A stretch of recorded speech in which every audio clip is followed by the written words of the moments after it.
Two people earn the exact same salary. One signs a 30-year mortgage, one signs a 12-month lease and invests the difference. 30 years later, who actually has more money? The honest answer is not the one your parents, your real estate agent, or your group chat keeps repeating. Today we run the real numbers. Every cost, every assumption, every part both sides leave out, and we let the math decide.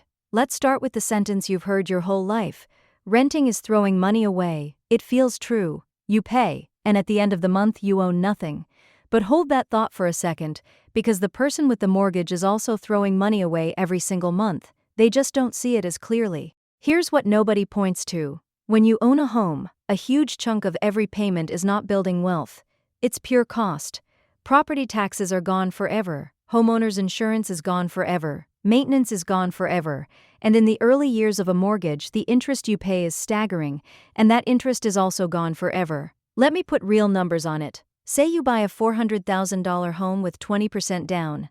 That's $80,000 out of your pocket on day one. You finance $320,000 at a 7% mortgage rate over 30 years. Your monthly principal and interest payment is about $2,130. Now watch what happens in year one. Of that $2,130 monthly payment, only about $260 in the first month actually goes toward paying down your loan. The other $1,870 is interest, handed to the bank, building you nothing.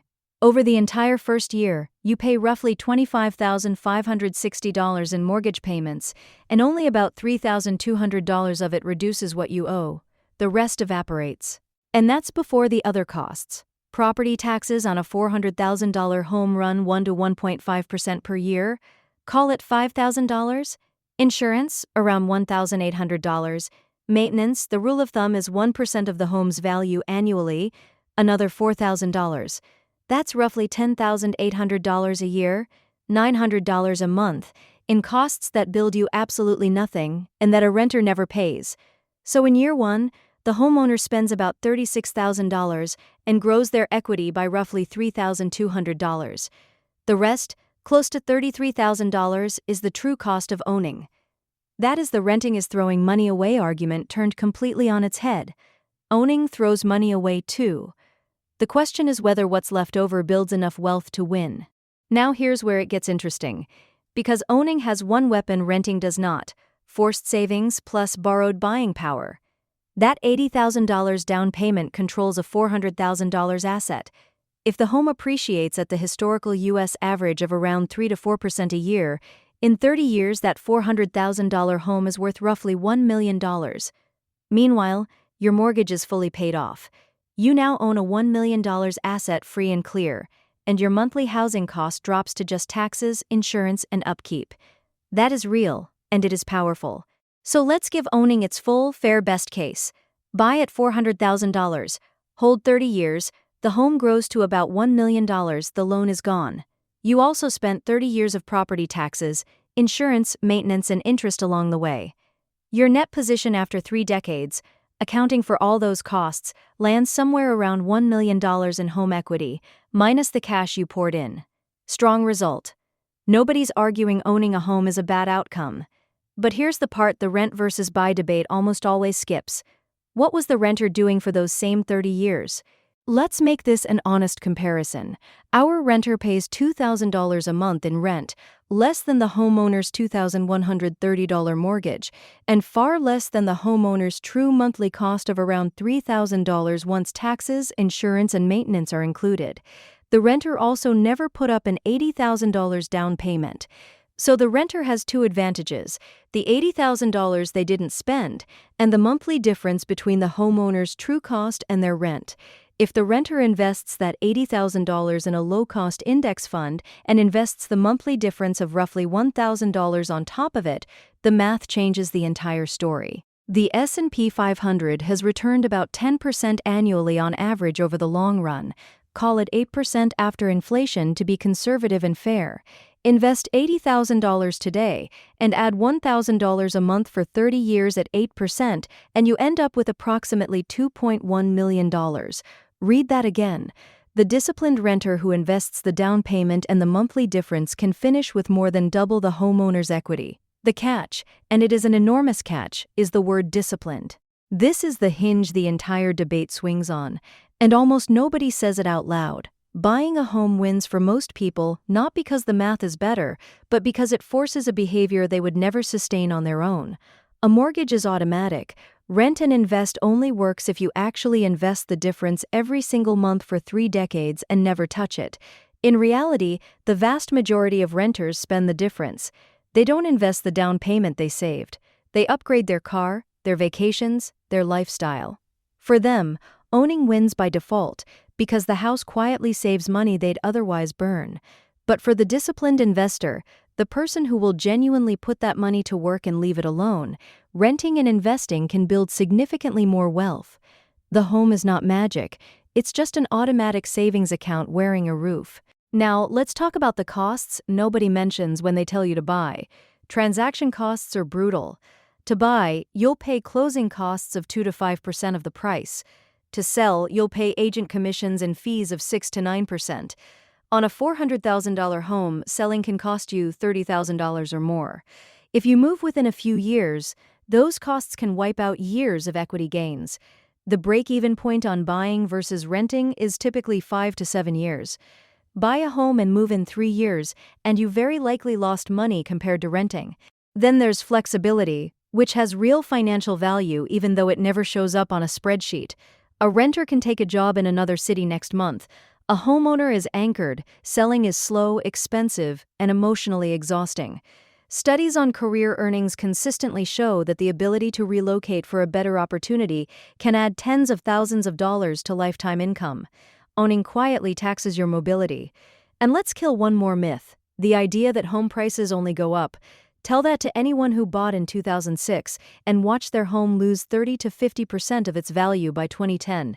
It took some markets more than a decade to recover to their previous peak. Real estate is not a guaranteed escalator. It is a borrowed money bet on a single asset in a single zip code, and borrowed money cuts both ways, so which one actually wins? Here's the honest framework, and it's not the bumper sticker answer either side wants. Buy if you'll stay put at least 5 to 7 years, you have a stable income, you've got an emergency fund on top of the down payment, and, most importantly, you know yourself well enough to admit you would not reliably invest the difference. For most people, that last one is true, and buying becomes the smart forced savings play. Rent if you value flexibility, you're early in a career that may move you. You live in a city where buying costs far more than renting, or, and this is the rare powerful one, you have the genuine discipline to invest the down payment and the monthly difference and leave it untouched for decades. Here's the part I really want you to sit with, because it reframes the whole question. The house was never the wealth builder. The behavior was. Homeowners build wealth because the mortgage forces them to set money aside every month, whether they feel like it or not. Renters who build even more wealth do it because they manufacture that same discipline on purpose, without a bank standing over them. So the real question isn't renting versus buying. The real question is, are you someone who needs the house to force you to save, or are you someone who will save without it? Be brutally honest with yourself, because your answer is worth hundreds of thousands of dollars. Let me run a real side-by-side over 10 years, because the short timeline is where most buyers quietly lose. 2 coworkers each have $80,000 and the same income. One buys the $400,000 home. The other rents at $2,000 a month and invests the $80,000 plus the monthly difference. 5 years in, the homeowner has paid down maybe $25,000 of principal. The home has appreciated modestly to around $465,000, and on paper, they've built real equity. But then life happens. A job offer in another city. They sell. Agent commissions and closing costs eat roughly $32,000. After paying off the remaining loan, they walk away with their original down payment back, plus a slice of appreciation, minus 5 years of property taxes, insurance, maintenance, and mortgage interest. Net, they're roughly break even, maybe slightly ahead. The renter who invested? Their $80,000 plus monthly contributions, compounding at 8%, has grown to roughly $190,000, fully liquid, ready to move with them at zero cost. Over a short horizon, the renter often wins outright. Not because renting is magic, but because the transaction costs of owning are brutal, and the early years of a mortgage build almost no equity. Now let me name a trap that wrecks more homeowners than any market crash. House rich and cash poor. People stretch to buy the biggest home they can qualify for, drain their savings into the down payment, and then have nothing left to invest. Or worse, nothing left for emergencies. They own a valuable asset they can't eat. When the furnace dies or the roof leaks, they reach for a credit card at 22%. They feel wealthy because the home value on paper is high, but their actual financial life is fragile. A renter with a fat investment account and a full emergency fund is in a far stronger, more flexible position than a homeowner with $1 million house and $500 in checking. Equity locked in a home you live in doesn't pay your bills, doesn't compound into spendable wealth, and can't be accessed without selling or borrowing against it. There's also the regional reality that blows up any one-size answer. In some U.S. markets, buying genuinely costs far more per month than renting an equivalent place. The mortgage, taxes, and upkeep dwarf comparable rent. In those cities, renting and investing, the large monthly difference is mathematically the stronger play for years. In other markets, where buying and renting cost about the same monthly, owning tips ahead because you're building equity for roughly the same outflow. The honest answer depends heavily on your specific city's price-to-rent ratio, a number you can actually look up. A high ratio favors renting, a low ratio favors buying. Anyone giving you a blanket always buy answer is ignoring the single most important local variable. And here's one more cost buyers never price in.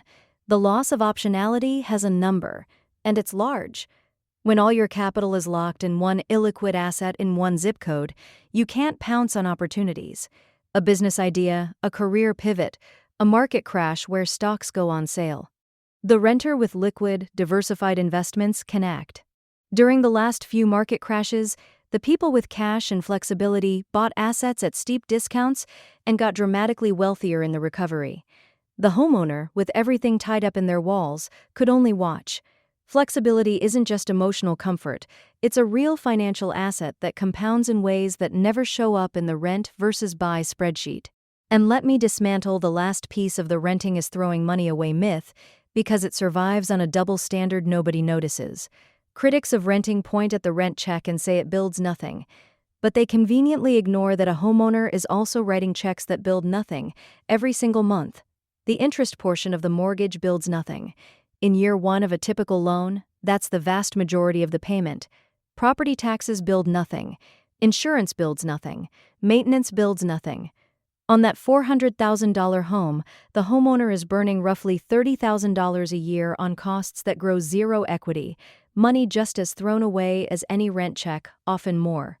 The renter's wasted $24,000 in annual rent can actually be less than the homeowner's wasted interest, taxes, insurance, and upkeep combined. So the honest comparison isn't rent versus equity, it's the renter's total wasted cost versus the homeowner's total wasted cost, and only then asking who invested the leftover difference.